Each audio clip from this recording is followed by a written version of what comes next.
নমস্কার বন্ধুরা, আজকের গল্প মৃত্যুর কারণ। এক যে ছিল চাষি। চাষি না বলে তাকে জোরদার বলাই উচিত। অনেক ক্ষেত খামারের মালিক সে। চাষের ক্ষেত, ফলের বাগান, কি নেই তার। শস্যের মধ্যে গম, বাজরা, ভুট্টার ক্ষেত তো আছেই, এছাড়াও আছে সর্ষে, কলাইয়ের ক্ষেত। ফলের বাগানও তার ছিল বহু রকমের। একবার এই চাষি ঠিক করল শণ উৎপাদন করবে। খামারের নানা কাজে তার অনেক দড়ি লাগে। সেই দড়ি তাকে কিনতে হয় বাইরে থেকে। ঘরের দরকারি জিনিসপত্র, বিশেষত খাবার দাবার, তাকে কিছুই কিনতে হয় না। তখন দড়ির জন্যই সে অন্যের দুয়ারে যাবে কেন? তাছাড়া ইদানিং তার ক্ষেতে খুব পাখির উপদ্রব হয়েছে। ক্ষেতের বীজ, ফসল সব নষ্ট করে দিচ্ছে তারা। শণ থেকে যে দড়ি তৈরি হবে তা থেকে নিজের হাতে ভালো জাল তৈরি করবে সে। তারপর সেই জাল দিয়ে পাখি ধরে তাদের উৎপাত থেকে বাঁচবে। এই ভেবে চাষি তার ক্ষেতে শণের বীজ পুঁততে শুরু করলো।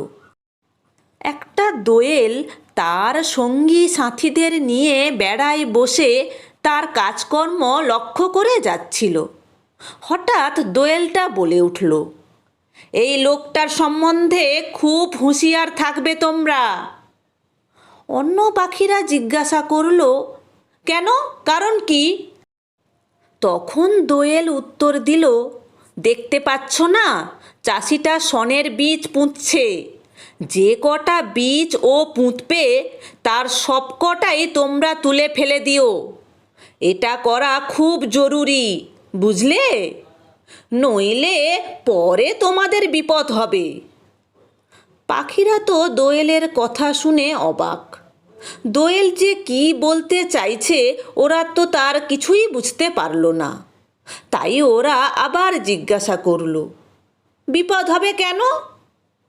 দোয়েল তো এবার পাখিগুলোর বোকামি দেখে বেজায় চটে গেল। পাখিগুলোকে প্রায় ধমকেই সে বলে উঠল, ওরে বোকার দল, এটাও বুঝতে পারছিস না? ওই বীজ থেকে শণ হবে, শণ থেকে দড়ি।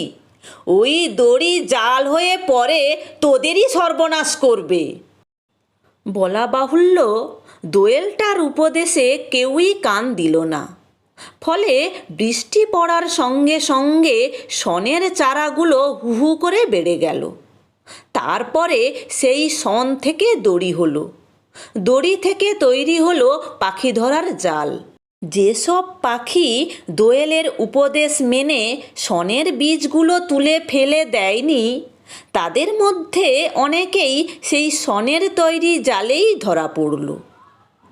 গোড়াতেই মন্দ কাজের বীজ নষ্ট না করলে পরে চরম বিপদে পড়তে হয়।